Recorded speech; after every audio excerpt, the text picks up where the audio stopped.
Good evening, everybody, and welcome back to Melanin Minds. This is season 2, and I'm so excited that we made it through.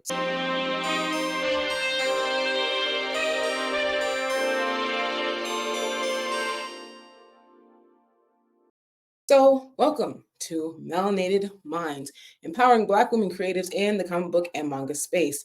Your number one podcast to get to know all the amazing Black women that live in this space. And this podcast was born from a crazy idea that I put off for 3 years and finally did. And you know what? I'm so glad I did it. This season, our topic is intersectionality. It is such an important topic. And I'm starting to see more and more why it's even more important than I thought to begin with right now. I, I'm not gonna lie. There's been an intense and entirely too heated argument about the importance of women in the writing room. Something that we keep talking about, something that we keep impressing upon why it's so important.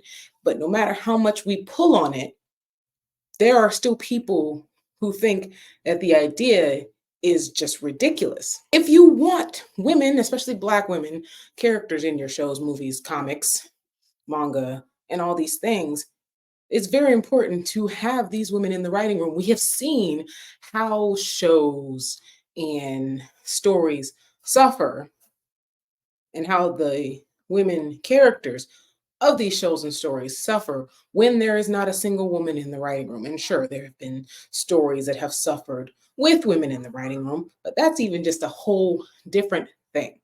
Okay.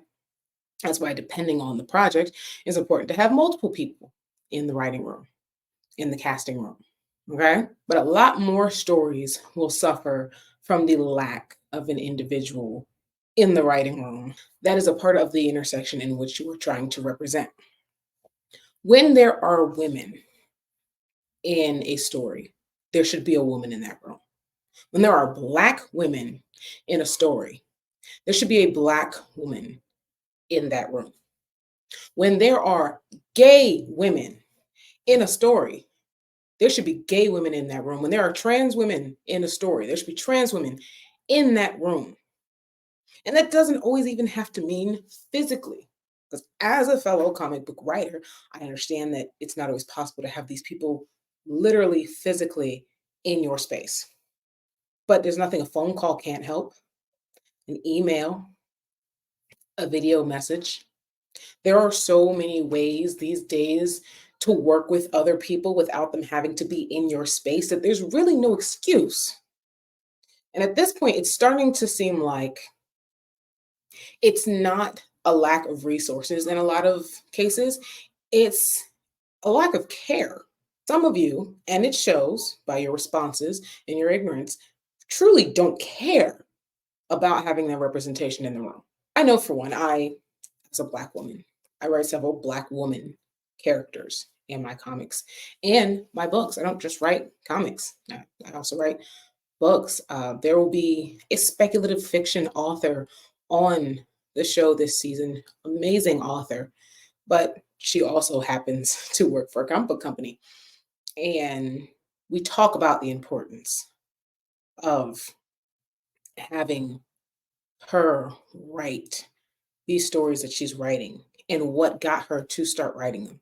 There's another amazing novella writer that will be on, not this season, but already have her lined up for next season. Amazing.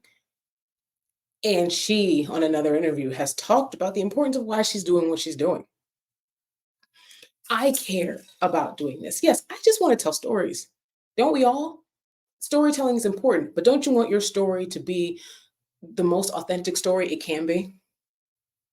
Because I know I do. As a Black woman who has intersecting identities, it very much shapes my stories.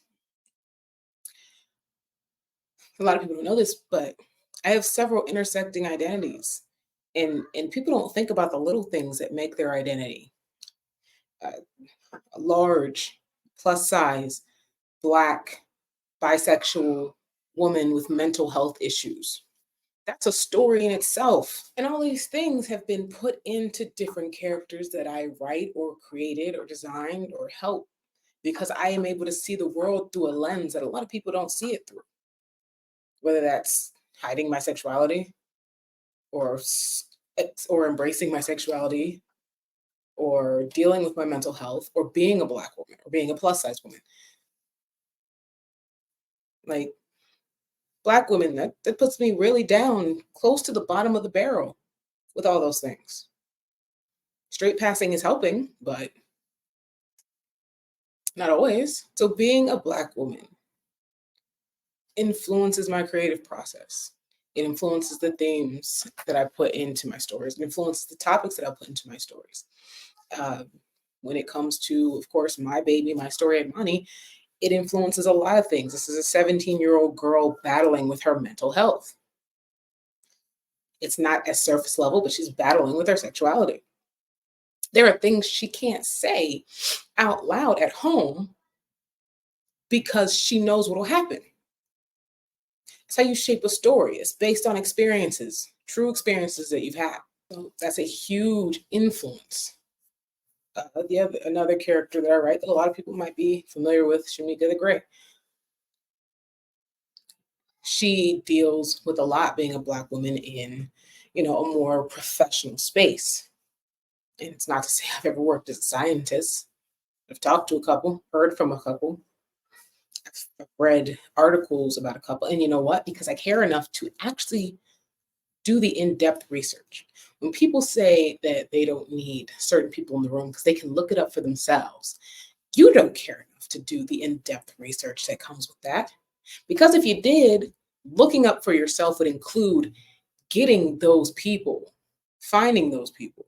In your research, are you going to find peer-reviewed articles? Are you going to find articles that have been written by whoever the kind of person is you're looking to write about? Are you going to find articles written by trans people to write your trans person? Probably not. You have to look really deep to find those. You should talk to a trans person. Ask them what they go through in life on a daily basis. I know Marcus Prime on Instagram writes a lot of really funny little comic strips. They're honestly amazing. If you know Boo and Bra, right? And a lot of them are from Boo's perspective, and occasionally the newer characters that he uses more often now, which aren't newer characters, but they're newer in comparison. And a lot of women are always like, yo, how do you know what I'm dealing with? And you know what he did? He talked to women. He said, I know women in my life who are dealing with these things. And so he went and he talked to them. He got insight. Why? Because it has always been important to him to properly represent the group that he is writing about. He writes gay men now too. He has gay men friends. Granted, Boo is bisexual, but he has gay men friends and he asks them questions. He probably gets input from them, or at least got input from a lot of them when he first started some of these, as he was writing before he would post them to make sure it was accurate. Bruh cares about his audience and his subject matter. And you can clearly see it both in the work and in the comments when people get combative. That's what it looks like when you truly do care, when you put in the real research to learn about what you're writing about. Because when you don't care, you get stuff like, nah, it's my story. I'll write it. I don't need nobody's input. And honestly, that's not even how you write stories in the first place. That's why we have editors. Like I said earlier, my identities are very present in my work, especially in where she's literally me at 17 years old, battling with the different sexualities, with mental health, all that stuff. And you can see it reflected in there. You see what she's going through. It may not be easy for certain demographics to understand, but I know that a lot of one demographic has tended to understand, and they're all the same demographic. Now, what would it look like if a man was writing this story with literally zero input from any Black woman? And to make it broad, any woman, any person who has struggled with sexuality or mental health. Let's say a straight white man decided to make this story about a young Black girl who is struggling with her sexuality and is struggling with mental health. And on top of that, that straight white man hasn't had to deal with any of the large mental health issues that we deal with. Because everybody had to deal with their mental health at some point in time. But we don't all deal with the same stuff. So his mental health is very surface level, straight white man. Do you think that he would write that 17-year-old Black girl the same way that is relatable to other Black women who have been through that? The answer is no. There is no alternate opinion here. Sorry, not sorry. The answer is he can't. Not without input from at least, we go down this ladder of, all right, could you at least get input from somebody who's dealt with battling mental health? All right, we made the story a little bit better. Can you get input from somebody who has dealt with struggling with their sexuality and their identity? All right, we just made it a little bit better. Now throw a Black woman in there. All right, we just made it a little bit better. Now find a Black woman that encompasses all of those things. You just made it a lot better. You want to make this even better? Have a Black woman dealing with all that stuff. Write it. I said what I said. It's always crazy because as a Black woman, we deal with so much. Whether people want to admit it or not, we deal with a lot. We face a lot of challenges, especially in these creative spaces, in these blurred spaces, in these nerd spaces. People saying to our face, there's not enough of you. So then I shouldn't bother trying to find somebody to help me out. You don't need a writer. You need a friend, a mom, a sister, a cousin to just, like Marcus, show you, tell you, so you can write it a little bit better with a little bit more understanding if you care. Staying resilient is not easy, especially when you struggle with mental health. It's not.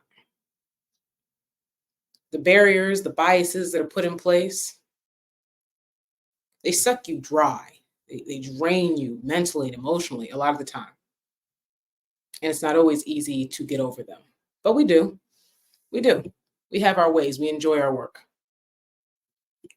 We love what we do. We surround each other with love. Just about every Black woman in this industry I've connected with, whether it be through this podcast or through something else, has shown nothing but love and support. And I think that's a big way that we all stick together. You will hear from women that I talk to on this season who talk about the support that they have from other women in this industry is crucial to how they get through it. And that's why representation is so important. For Black women specifically, representation is so important because we get to see that sisterhood. We get to see other women dealing with what we deal with every single day. We get to see other women push through. And so I am advocating for every Black woman in this industry. There's so many more than you know. If you just open your eyes and look and pay attention, there's so many more than you know. And that's what this platform is for, right here at Melanin Minds. This platform is here to uplift Black women creatives in the comic book and manga space. You don't have to like it. You ain't got to watch it. And believe me, we will be okay.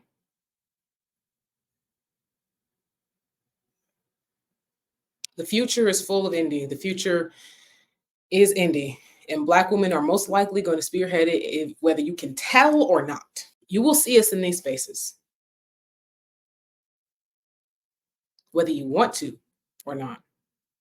Whether we're behind the scenes or in the front, Black women are here.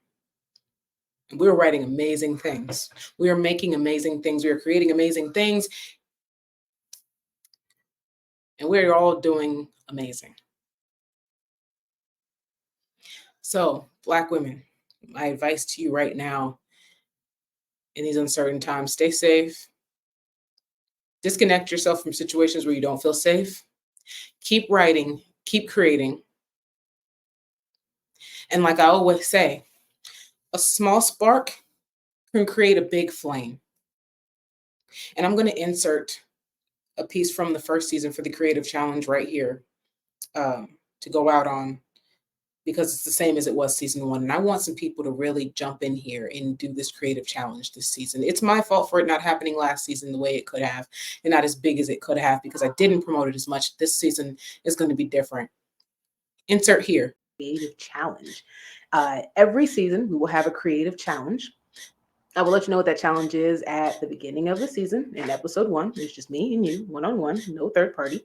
And I'll give you your challenge, and you have the entire season to get the challenge done and submit it. And on the last episode of the season is when we will showcase everyone's work and art.